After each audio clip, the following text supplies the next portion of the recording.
Zee 24 तास एक पाऊल पुढे। जळगाव जिल्ह्यामधल्या चाळीसगाव शहरातून वाहणाऱ्या तितूर आणि डोंगरी या दोन्ही नद्यांचं पात्र कचरा, अतिक्रमण, नागफणीसारख्या वनस्पतींच्या विळख्यात सापडलं होतं। मात्र या परिस्थितीवरती मात करण्यासाठी शासनाकडून एक छदामाई न घेता शहराचे तरुण उपनगराध्यक्ष प्रदीप निकम यांनी पुढाकार घेतला आणि लोकसहभागातून तब्बल 4000 ट्रॅक्टर गाळ काढत नदीपात्र स्वच्छ करण्यात आलंय।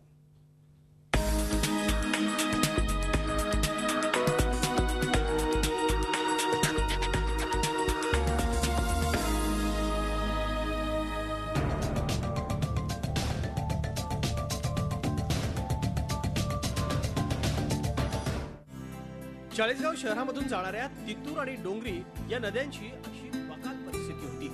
मात्र ही स्थिती बदलण्याचा निर्धार केला तालुक्याचे तरुण आमदार राजीव देशमुख आणि उपनगराध्यक्ष प्रदीप निकम यांनी। सरकारची कुठलीही मदत न घेता नदीपात्रातून गाळ काढण्याचं काम त्यांनी स्वखर्चाने सुरू केलं।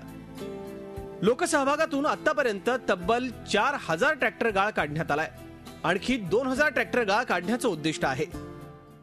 त्यामुळे नदीपात्र अत्यंत अस्वच्छ झालं होतं।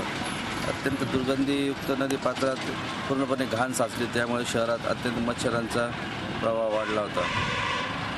लोकांना असे वाटते की सर्व काम शासनाने व नगरपालिकेनेच केले पाहिजे, परंतु आपण पण या गावाचे काही देणकर लागतो या संकल्पनेने आम्ही हे नदीपात्र लोकसहभागातून स्वच्छ करावं असा आम्ही निर्णय घेतला। हे नदीपात्र आम्ही खोल करून वॉटर टेबल वाढवण्याची मदत होईल अशा प्रकारचं काम या नदीत झालेलं आहे। नदीपात्रातला गाळ काढल्यामुळे पात्रात असलेल्या आणि विस्मृतीत गेलेल्या ब्रिटिशकालीन बंधाऱ्यानेही मोकळा श्वास घेतलाय। निसर्गकवी नादो महानोर आणि ज्येष्ठ नेते प्रदीप देशमुख यांनीही या उपक्रमाची पाहणी करत कौतुक केलंय।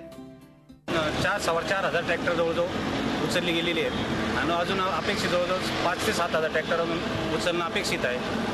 या संदर्भात लोकांचे कसा सहभाग मिळतो त्यावर पुढील कामकाज चालू राहणार आहे। 5 MCFT पाणी साठवू शकतं आणि 5 MCFTमध्ये जवळजवळ 155 MLD पाण्याचा साठा होऊ शकतो।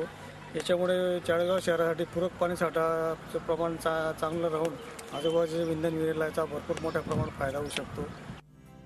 फक्त राजकारणाचाच विचार न करता या तरुणांनी विधायक दृष्टीनं हाती घेतलेल्या या भगीरथाच्या वस्यानं तितूर डोंगरी नदीची खोली वाढली आहे। यामुळे निश्चितच चाळीसगावकरांना फायदा होणार आहे। विकास बदाणे, झी मीडिया, जळगाव।